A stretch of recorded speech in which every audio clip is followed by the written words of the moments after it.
Загвоздка в том, что мозг современного человека может воспринимать одинаково как опасность не только те случаи, когда на нас действительно кто-то нападает, допустим, собака.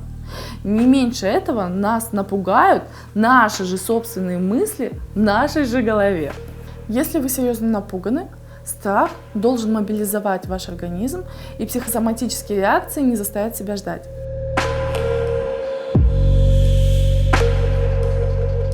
Чем сопровождается паническая атака? Повышенным артериальным давлением и учащенным сердцебиением.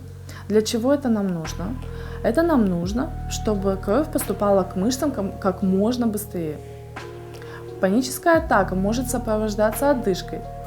Дыхание становится обычно неглубоким и быстрым, и это нужно для того, чтобы организм мог получить как можно больше кислорода, чтобы подготовить нас к достаточно активным действиям.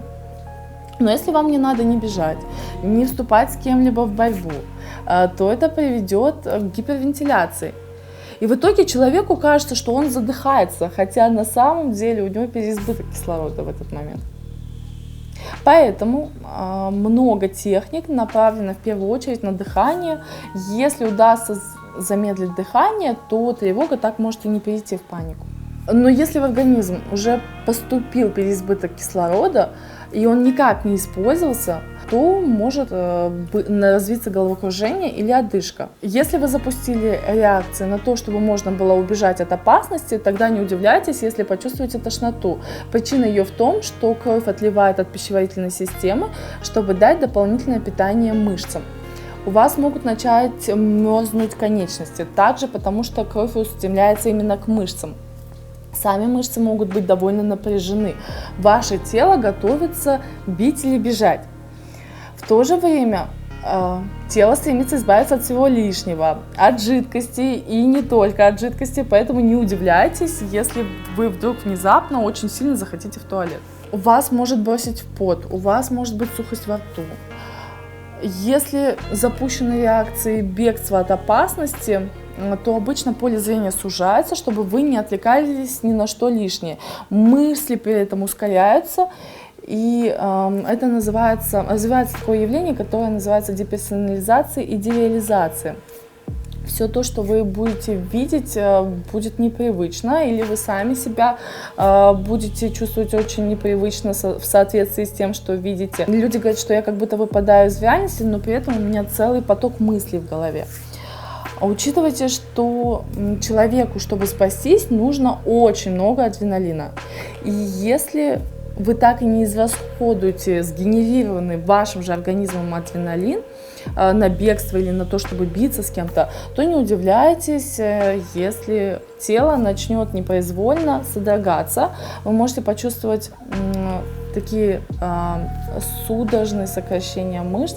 Вы видите, что при панических атаках человек сталкивается с довольно яркими психосоматическими реакциями, и довольно не всегда все эти реакции ему действительно нужны.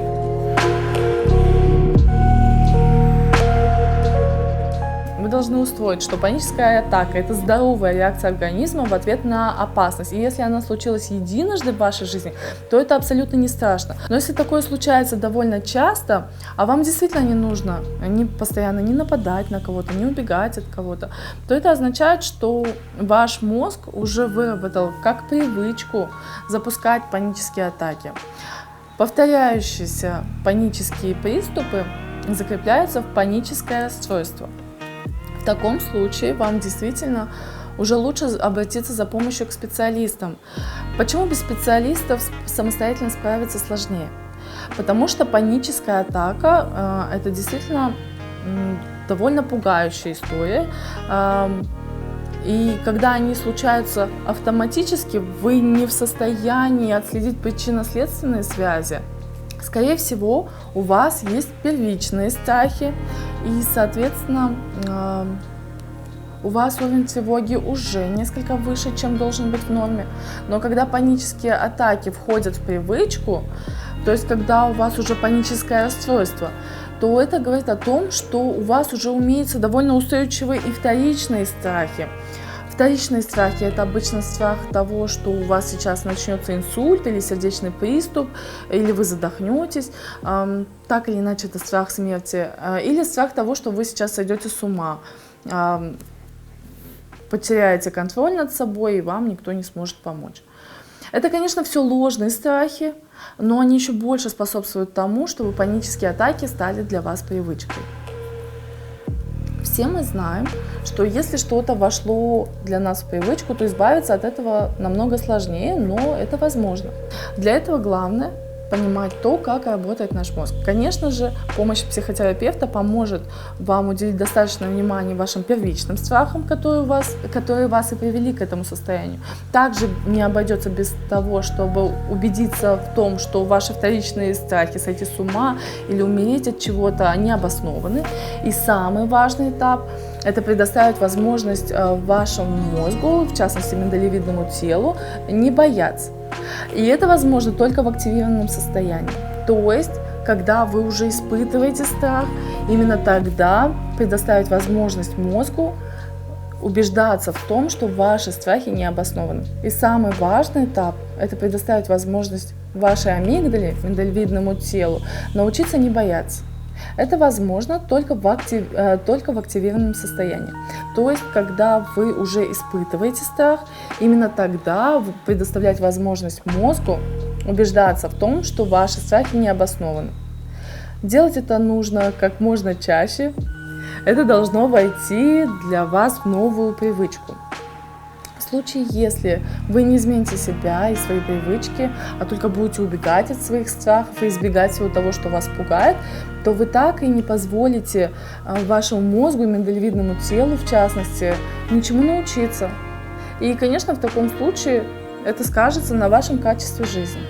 Когда-то наши далекие предки вполне могли закончить жизнь в когтях хищника, если бы не прислушивались к пугающим сообщениям своего мозга. Сейчас мы, конечно, не сталкиваемся с такими опасностями, но мы по-прежнему настроены на поиск и выявление потенциальных угроз. Поэтому вовсе не стоит пугаться, если с вами приключилась паническая атака. Но если для вас они уже вошли в привычку, то, возможно, без психотерапевта будет справиться немного сложнее.